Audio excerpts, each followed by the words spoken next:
तो प्यारे साथियों, कैसे हैं आप सब। बहुत बहुत स्वागत है आप सभी का एक और नए वीडियो में। तो आज के वीडियो में लेके आए हैं बिहार डीएलएड परीक्षा में पूछे जाने वाले भारतीय राष्ट्रीय आंदोलन से प्रश्न। देखिए, भारतीय राष्ट्रीय आंदोलन से आपको बहुत सारे प्रश्न पूछे जाते हैं। सामाजिक अध्ययन हो और यहाँ से आपको सवाल ना देखने को मिले, ये हो ही नहीं सकता है। ठीक है, तो चलिए शुरू करते हैं पहले सवाल से। पहला क्या सवाल है कि भारतीय राष्ट्रीय कांग्रेस की स्थापना कब हुई थी। देखिए, भारतीय राष्ट्रीय कांग्रेस की स्थापना क्या वो 1857, 1885, 1905 या 1947। तो देखिए, आपको बता दें कि भारतीय राष्ट्रीय कांग्रेस की स्थापना हुई थी 28 दिसंबर 1885 ईस्वी को इसकी स्थापना हुई थी। और इसके संस्थापक ए.ओ. ह्यूम थे। कौन थे? ए.ओ. ह्यूम कांग्रेस के संस्थापक थे। ध्यान रखेंगे इस बात का। तो इस सवाल का सही आंसर क्या हो जाएगा? ऑप्शन बी हो जाएगा, 1885 हो जाएगा। चलिए आगे बढ़ते हैं। दूसरा सवाल है, कांग्रेस की स्थापना किसके द्वारा की गई थी? बाल गंगाधर तिलक, महात्मा गांधी, ए.ओ. ह्यूम या नेहरू। तो देखिए, आपको पहले ही बता दिया मैंने कि कांग्रेस के संस्थापक कौन थे? ए.ओ. ह्यूम थे। बिल्कुल यहाँ पे ऑप्शन सी इसका सही आंसर हो जाएगा। वहीं बात कर लेते हैं कांग्रेस के प्रथम अध्यक्ष के बारे में। तो इसके प्रथम अध्यक्ष कौन थे? डब्ल्यू.सी. बनर्जी। कौन थे? डब्ल्यू.सी. बनर्जी इसके प्रथम अध्यक्ष थे। इस बात को आप ध्यान रखेंगे। इसका पूरा नाम है उमेश चंद्र बनर्जी। ये कांग्रेस के प्रथम अध्यक्ष थे और कांग्रेस के संस्थापक ए.ओ. ह्यूम थे। चलिए आगे बढ़ते हैं। अगला सवाल है 3 नंबर में, स्वराज मेरा जन्मसिद्ध अधिकार है, यह नारा किसने दिया? गांधी जी, तिलक, नेहरू या बोस। तो देखिए, स्वराज मेरा जन्मसिद्ध अधिकार है और इसे मैं लेकर रहूंगा, ये कथन तिलक ने कहा था, बाल गंगाधर तिलक ने। बाल गंगाधर तिलक जो है, यह कांग्रेस के उग्रवादी नेता थे। कौन, कैसे नेता थे? उग्रवादी। ठीक है, इस बात को भी आप ध्यान रखेंगे। चलिए आगे बढ़ते हैं। अगला है, जालियांवाला बाग हत्याकांड हुआ था 1917, 1918, 1920 या 1922। तो देखिए, आप लोगों को पता होगा कि 13 अप्रैल, कब? 13 अप्रैल 1919 ईस्वी को अमृतसर के जालियांवाला बाग में क्या हुआ था? तो जालियांवाला बाग हत्याकांड हुआ था। कब हुआ था? 1919 में हुआ था। बी ऑप्शन बिल्कुल सही आंसर हो जाएगा। यहाँ पे सारे लोग रॉलेट एक्ट नाम का एक कानून था, रॉलेट एक्ट, इसी कानून के विरोध में अमृतसर के जालियांवाला बाग में क्या कर रहे थे? तो एक सभा कर रहे थे। इसी सभा में जनरल डायर नामक एक अंग्रेजी अधिकारी, उसने क्या किया? तो आम लोगों पर गोली चलाने का आदेश दिया, जिसमें काफ़ी ज़्यादा लोग मारे गए, हजारों की संख्या में लोग मारे गए। इसी घटना को क्या कहा जाता है? जालियांवाला बाग हत्याकांड कहा जाता है। अगला है, रॉलेट एक्ट किस वर्ष पारित हुआ था? क्या 1917, 1918, 1921 या 1923? तो देखिए, रॉलेट एक्ट 1919 ईस्वी में पारित हुआ था। ऑप्शन बी यहाँ पे करेक्ट आंसर हो जाएगा। अगला सवाल है, सविनय अवज्ञा आंदोलन कब शुरू हुआ था? 1920, 1930, 1942 या 1947? तो बात करते हैं सविनय अवज्ञा आंदोलन के बारे में। तो इसकी शुरुआत कब हुई थी? 1930 ईस्वी में हुई थी। ऑप्शन बी यहाँ पे बिल्कुल करेक्ट आंसर हो जाएगा। वहीं अगर आपको पूछ ले कि सविनय अवज्ञा आंदोलन की शुरुआत किस यात्रा से हुई थी, तो आपको ध्यान रखना है, दांडी यात्रा से। किस यात्रा से? दांडी यात्रा। ये एक पद यात्रा था, यानी महात्मा गांधी ने साबरमती आश्रम से लेकर के दांडी तक पहुंच करके नमक कानून को तोड़ा था। तभी से सविनय अवज्ञा आंदोलन की शुरुआत मानी जाती है। तो ऑप्शन बी इसका करेक्ट आंसर हो जाएगा, 1930 हो जाएगा। वहीं 1920 में असहयोग आंदोलन हुआ था और 1942 में भारत छोड़ो आंदोलन हुआ था। अगला सवाल है, नमक सत्याग्रह किसके नेतृत्व में किया गया? गांधी जी, नेहरू, पटेल या बोस? तो देखिए, नमक सत्याग्रह यानी सविनय अवज्ञा आंदोलन की शुरुआत हुई थी नमक सत्याग्रह से ही। दांडी यात्रा साबरमती से दांडी तक एक पद यात्रा था। इसमें महात्मा गांधी, इसका नेतृत्व कौन किए थे? महात्मा गांधी ने किया था। महात्मा गांधी के साथ और भी 78 लोग इसमें शामिल थे इस यात्रा में, और उन्होंने दांडी पहुंच करके नमक कानून को तोड़ा था। इसे ही नमक सत्याग्रह कहा जाता है। ठीक है, तो इसका नेतृत्व महात्मा गांधी जी ने किया था। अगला है, दांडी यात्रा कब शुरू हुई थी? 1928, 1930, 1932 या 1934? तो देखिए, आपको बता दें, दांडी यात्रा की शुरुआत हुई थी 12 मार्च। कब? 12 मार्च 1930 ईस्वी में दांडी यात्रा की शुरुआत हुई थी और यह 6 अप्रैल 1930 ईस्वी में दांडी यात्रा समाप्त हुआ था। यानी कुल 24 दिनों का ये यात्रा था और इस यात्रा में 6 अप्रैल को महात्मा गांधी दांडी पहुंच करके नमक कानून को तोड़ा था। तो इस सवाल का सही आंसर हो जाएगा ऑप्शन बी, 1930 ईस्वी में शुरू हुआ था। ठीक है, चलिए आगे बढ़ते हैं। अगला सवाल है, भारत छोड़ो आंदोलन कब शुरू हुआ? 1940, 1941, 1942 या 1943? तो देखिए, भारत छोड़ो आंदोलन कब हुआ था? 1942 ईस्वी में हुआ था। जी हाँ, बिल्कुल सी ऑप्शन सही आंसर हो जाएगा। भारत छोड़ो आंदोलन में महात्मा गांधी ने एक नारा दिया था, एक प्रसिद्ध नारा, करो या मरो का नारा। कौन सा नारा? करो या मरो का नारा, ये महात्मा गांधी ने दिया था।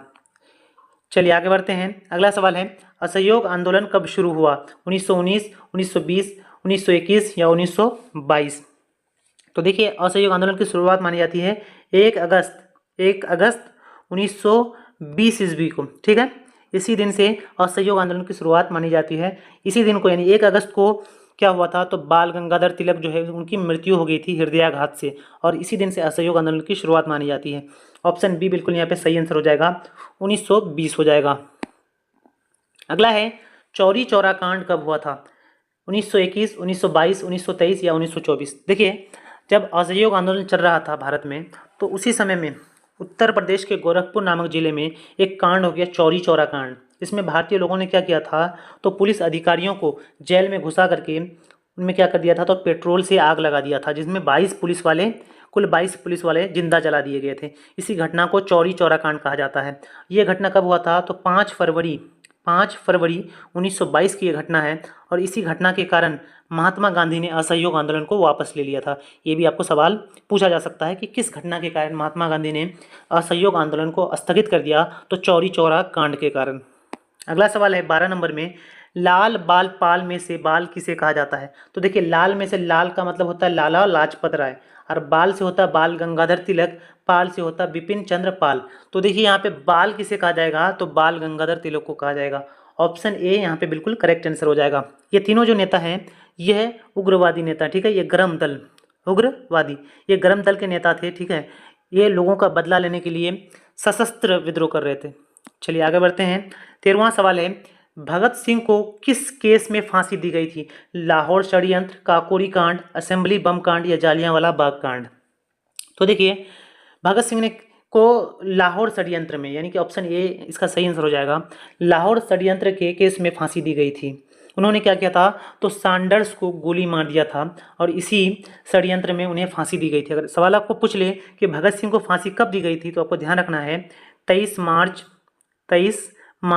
1931 ईस्वी में भगत सिंह को फांसी दी गई थी। इसके साथ और भी 2 लोग थे, सुखदेव और राजगुरु, इन तीनों को एक साथ फांसी दी गई थी। इस बात को भी आप ध्यान रखेंगे। अगला सवाल है 14 नंबर में, इनकलाब जिंदाबाद का नारा किसने दिया था? गांधी, बोस, भगत सिंह या नेहरू? तो देखिए, इनकलाब जिंदाबाद का नारा दिया था भगत सिंह ने। किसने दिया था? भगत सिंह ने दिया था। बिल्कुल यहाँ पे सी ऑप्शन सही आंसर हो जाएगा। उन्हें जब फांसी दी जा रही थी, तो फांसी से पहले उन्होंने यह नारा लगाया था, इनकलाब जिंदाबाद का नारा लगाया था। चलिए अगला सवाल है 15 नंबर में, आज़ाद हिंद फौज का गठन कब हुआ था? 1939, 1942, 1943 या 1945 में? तो देखिए, इसका सही आंसर क्या हो जाएगा, आज़ाद हिंद फौज का गठन 1943 ईस्वी में हुआ था। ठीक है, इसका गठन किसने किया था, तो सुभाष चंद्र बोस ने किया था। किसने? सुभाष चंद्र बोस ने आज़ाद हिंद फौज का गठन किया था। अगर आपको सवाल पूछ ले कि आज़ाद हिंद फौज का गठन कहाँ किया गया था, तो सिंगापुर में किया गया था। कहाँ? सिंगापुर में इसका गठन किया गया था। इस बात को भी आप ध्यान रखेंगे। तो इसका सही आंसर क्या हो जाएगा, ऑप्शन सी हो जाएगा। अगला सवाल है, कांग्रेस के पहले मुस्लिम अध्यक्ष कौन थे? कांग्रेस का अगर पहला अध्यक्ष पूछ ले तो आपको ध्यान रखना है WC बैनर्जी, लेकिन अगर प्रथम मुस्लिम अध्यक्ष पूछ लेगा तो आपको ध्यान रखना है बदरुद्दीन तैयब जी। कौन थे? बदरुद्दीन तैयब जी थे, यानी ऑप्शन डी यहाँ पे बिल्कुल सही आंसर हो जाएगा। वहीं अगर आपको पूछ ले कि कांग्रेस की प्रथम महिला अध्यक्ष कौन थी, तो एनी बेसेंट थी। कौन थी? एनी बेसेंट, ये कांग्रेस की प्रथम महिला अध्यक्ष थी। चलिए अगला सवाल देख लेते हैं। सवाल है 17 नंबर में, साइमन कमीशन भारत कब आया? 1925, 1927, 1928 या 1930? तो देखिए, साइमन कमीशन का गठन जो है अंग्रेजी सरकार के द्वारा किया गया था। यानी इस समिति का गठन इसलिए किया गया था कि भारत में क्या किया जाए, तो भविष्य के लिए यहाँ पे कुछ नियम कानून बनाए जाएं। इसके लिए साइमन कमीशन का गठन किया गया था। लेकिन इसका गठन कब किया गया था, तो आपको ध्यान रखना है नवंबर 1927 में। कब? नवंबर 1927 ईस्वी में इसका गठन किया गया था।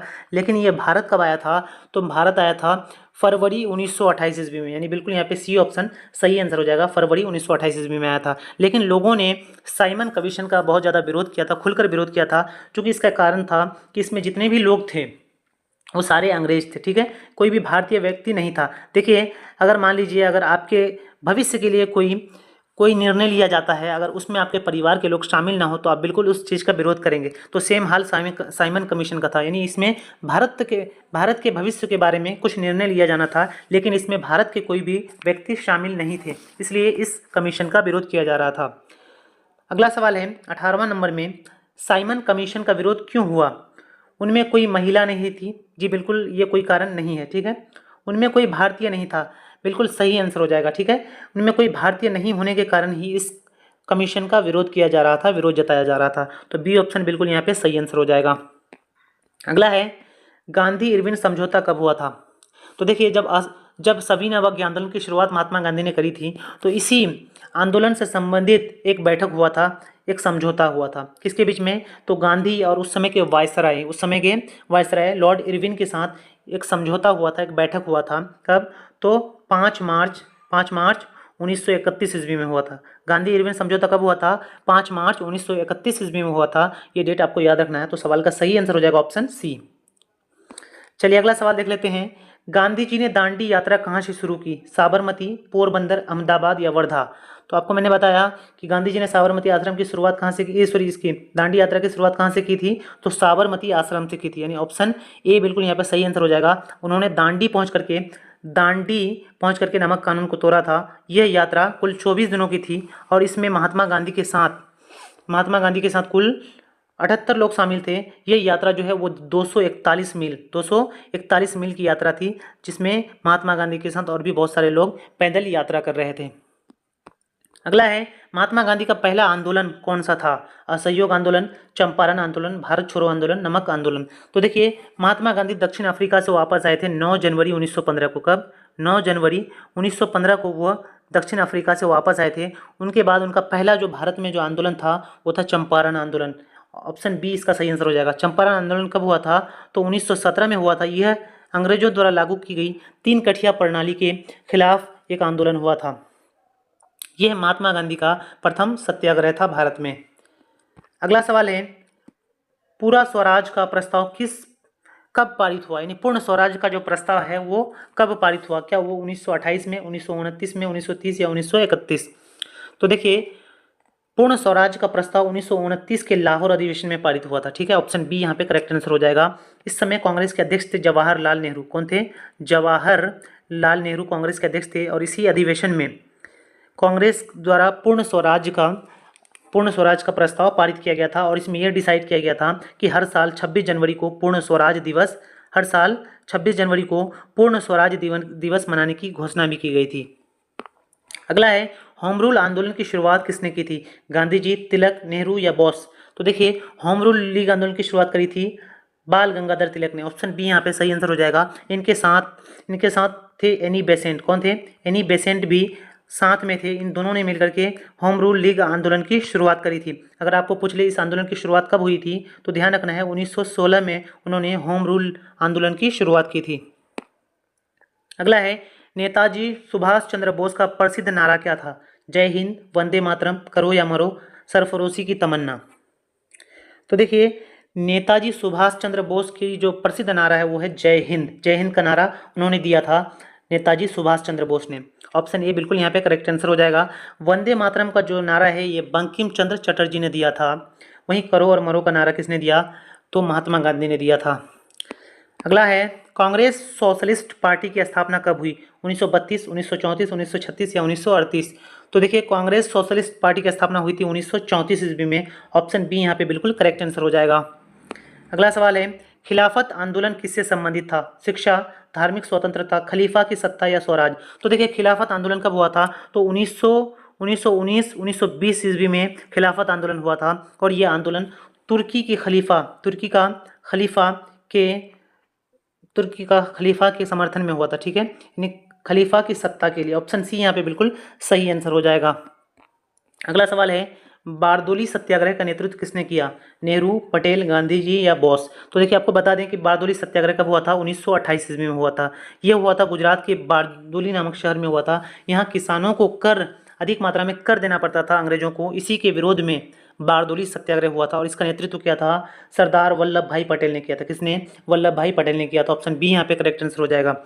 और इसी आंदोलन के बाद से वल्लभ भाई पटेल को सरदार की उपाधि दी गई थी। किसकी उपाधि? सरदार की उपाधि दी गई थी। इस बात को भी आप ध्यान रखेंगे। अगला है, महात्मा गांधी ने हरिजन शब्द का प्रयोग किसके लिए किया? मजदूरों, महिलाओं, दलितों या किसानों? तो देखिए, हरिजन शब्द का प्रयोग महात्मा गांधी ने दलितों के लिए किया था। किसके लिए? दलितों के लिए किया था। ऑप्शन सी यहाँ पे बिल्कुल सही आंसर हो जाएगा। हरिजन नाम से एक समाचार पत्र भी महात्मा गांधी ने प्रकाशित किया था।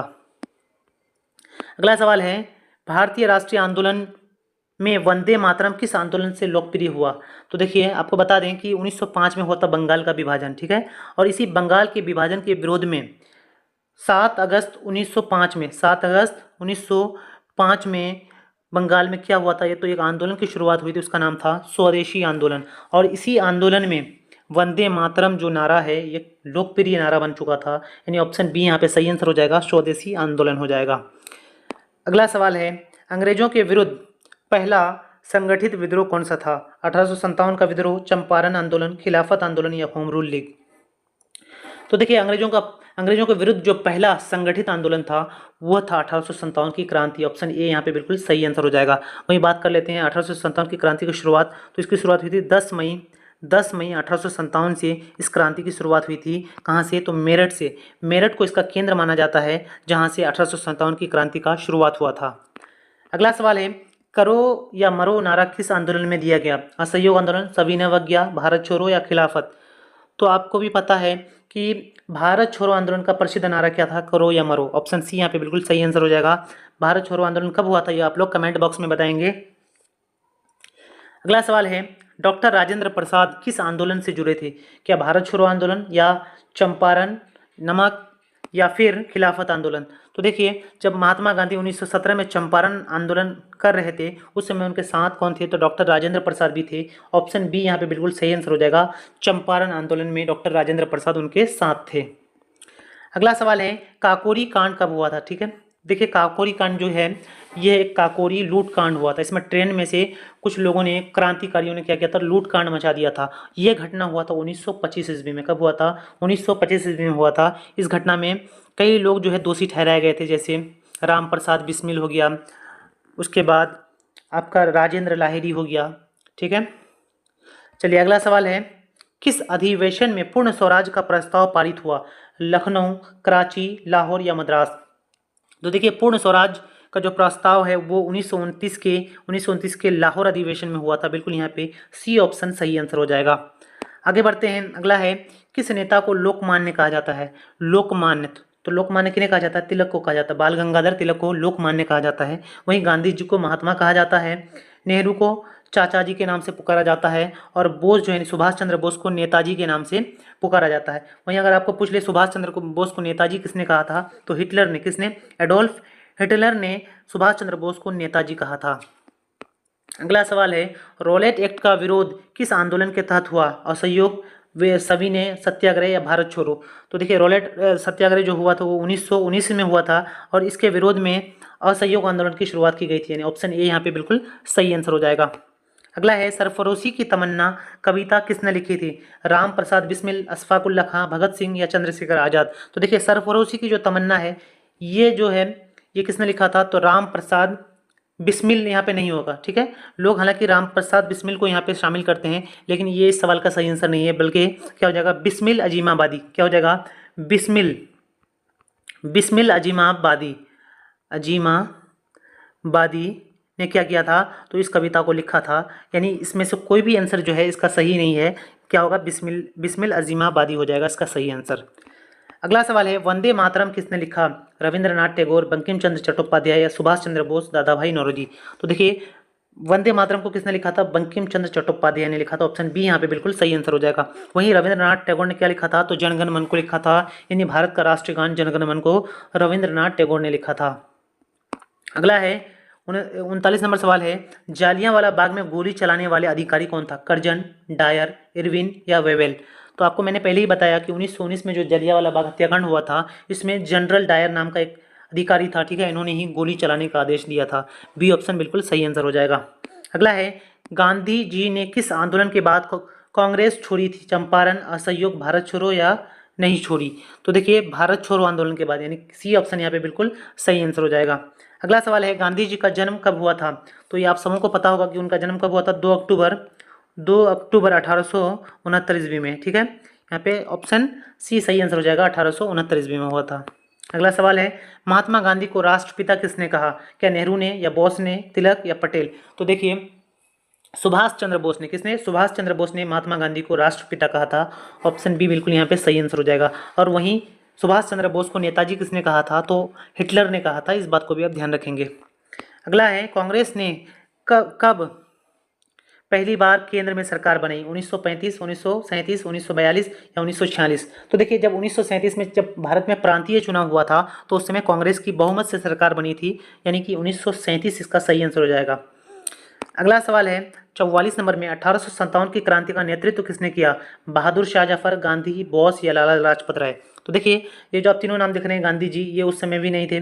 ठीक है, बोस भी नहीं थे, लाला लाजपत राय भी नहीं थे। बहादुर शाह जफर थे जिन्होंने 1857 की क्रांति का नेतृत्व किया था।